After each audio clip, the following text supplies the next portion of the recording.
ذرا شیئر کیجیے گا کہ what are the main challenges اس گیپ کو برج کرنے کے. جی تھینک یو ڈاکٹر عثمان صاحب, اور تھینک یو پائڈ اور university of Malakand for the opportunity. دیکھیں جو سب سے بڑا چیلنج ہے وہ یہ ہے کہ ہمارے ہاں ابھی تک یونیورسٹی انڈسٹری لنکیجز کا کامیاب ماڈل وجود میں نہیں آیا. بہت سارے لوگ مختلف جہاد سے اس کے اوپر کوشش کر رہے ہیں. ڈاکٹر فیصل 10 سال سے سب کچھ سیکریفائز کی کوشش کر رہے ہیں, لیکن وہ کامیاب ماڈل ابھی تک وجود میں نہیں آیا.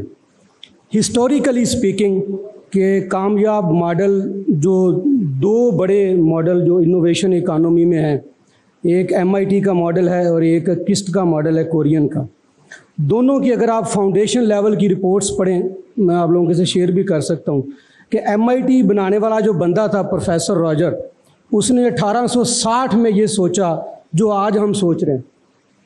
اس نے ایک چھوٹے سے انسٹیٹیوٹ سے اس کا آغاز کیا. موجودہ گورنر نے اس کو آفر کری کہ آپ ہارورڈ کے ساتھ ایفیلیٹ ہو جاؤ. اس نے کہا نہیں ہونا. اس نے ہر وہ پرپوزل ٹھکرائی گورنر کی جو کنونشنل ایجوکیشن سسٹم کے ساتھ اس کو کنیکٹ کرتی تھی. 1860 میں اس بندے نے سوچا کہ اگر مجھے یہ اپلائیڈ ایجوکیشن کا ماڈل بنانا ہے تو مجھے کرنٹ گورننس سسٹم سے ہٹ کے بنانا ہوگا. اور اس نے پھر بنایا اور پھر کامیاب ہوا, اور پھر پورے امریکہ نے اس کو اڈاپٹ کیا, پوری دنیا نے اس کو اڈاپٹ کیا.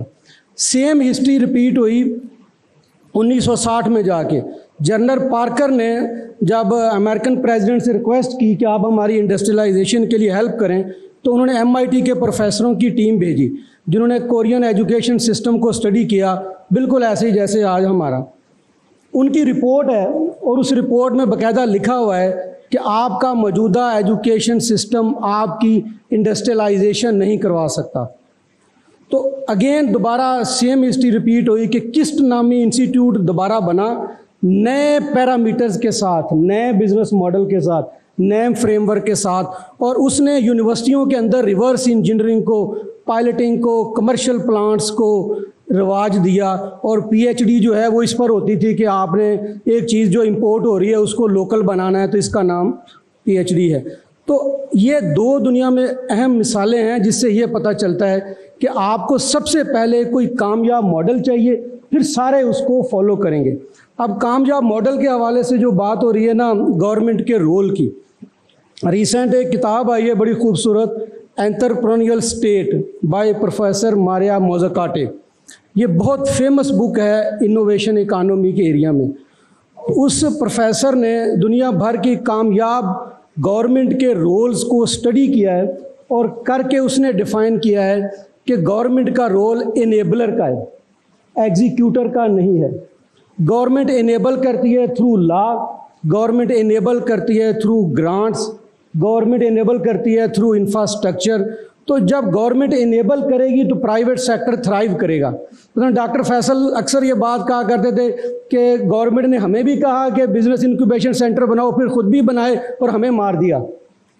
تو جب گورنمنٹ خود پروجیکٹس میں آ جاتی ہے تو پھر پرائیویٹ سیکٹر کے پاس اسپیس نہیں رہتی تھرائیو کرنے کی. تو گورنمنٹ کا رول جو ہے کہ وہ انیبلر ہے, یہ ابھی ہمارے ملک میں تو سمجھ نہیں آیا. اب اس کے لیے نا کم از کم سب سے پہلے یہ ضروری ہے کہ جیسے پائڈ جیسا جو ادارہ ہے یہ اپنے ہاں ایک سٹڈی سینٹر بنائے جو انوویشن اکانومی کے اوپر سٹڈی کرے, جو پالیسی میکرز کی, لیجسلیٹرز کی ٹریننگ کرے, اور وہ جو انپٹ دے کہ انوویشن اکانومی کیسے ملک میں پیدا ہوگی. اور ابھی آپ ریسنٹ اگر لٹریچر دیکھیں تو سائنٹسٹ کہہ رہے ہیں کہ knowledge economy era is over now it is a innovation economy. اور اس کو ڈیفائن یہ اس طرح سے کرتے ہیں کہ اب نالج پروڈیوس کرنے والا ونر نہیں ہوگا, دا فٹسٹ نہیں ہوگا. پروڈیوس نالج کو کمرشلائز کرنے والا, اس سے پروڈکٹ بنانے والا ونر ہوگا. مثال کے طور پہ جو AI کی ریسرچ ہے اس میں چائنا کا جو بیسک ریسرچ میں شیئر ہے وہ 6% ہے, جبکہ جو اس کی کمرشل ییلڈز ہیں اس میں چائنا کا شیئر 70% ہے. تو ability to commercialise the available knowledge, یہ ہے انوویشن اکانومی. تو اس کے اوپر ہمارے جو تھنک ٹینکس ہیں اور جو پائڈ جیسے ادارے ہیں ان کو literature, studies, seminar, trainings produce کرنی چاہیے تاکہ یہ ڈسکشن جو ہے وہ بہت زیادہ عام ہو. اب جب ہم کوشش کرتے ہیں نا لنک کرنے کی اکیڈیمیا, انڈسٹری اور اس کو, اب جو ایگزسٹنگ اسٹرکچر تھے نا سب کے بنے ہوئے ہیں, سب کے سب اپنے اپنے کمفرٹ زون میں ہیں, تو وہ ایگزسٹنگ اسٹرکچر میں دوسروں کو کنیکٹ کرنا بڑا مشکل ہوتا ہے. اسی لیے دنیا میں جب یہ بریک تھرو ہوا ہے انٹرپرینیورشپ اور ٹیکنالوجی لیڈ گروتھ کا, تو وہ اسٹارٹ اپ کے ذریعے ہوا ہے. 2 فیکٹرز نے پروموٹ کیا اس کو, ایک اسٹارٹ اپ کلچر جو یونیورسٹیوں کے بچوں نے کمپنیاں بنائیں, اور دوسرا وینچر کیپٹل. مثلا جو ہمارے پاس سلیکون ویلی ہے وہ اس کا آغاز اس سلیکون چپ سے ہوا جو اسٹینفرڈ کے پروفیسر نے بنائی, اور جو اس کو وینچر کیپٹل ملا. وینچر کیپٹل بھی MIT نے ڈیولپ کیا اور اسٹینفرڈ نے اس کو گرو کیا. تو اگر ہم سٹارٹ اپ کی طرف توجہ دیں, اور جیسے یہ جو ہمارے بچے بیٹھے ہوئے ہیں, اگر ان میں سے پہلے 5 بچے اپنی کامیاب کمپنیاں بنا لینا تو بقیہ 100 بچوں کو آپ کو کہنا نہیں پڑے گا. لیکن وہ جو پہلے 5 بچوں کی کمپنیاں بنانا ہے نا, اس کے لیے ہمیں انیبلنگ انوائرمنٹ جو ہے وہ ان کو دینا پڑے گا. Thank you. تھینک یو جی. آگے ڈسکشن کو بڑھائیں گے, لیکن ایک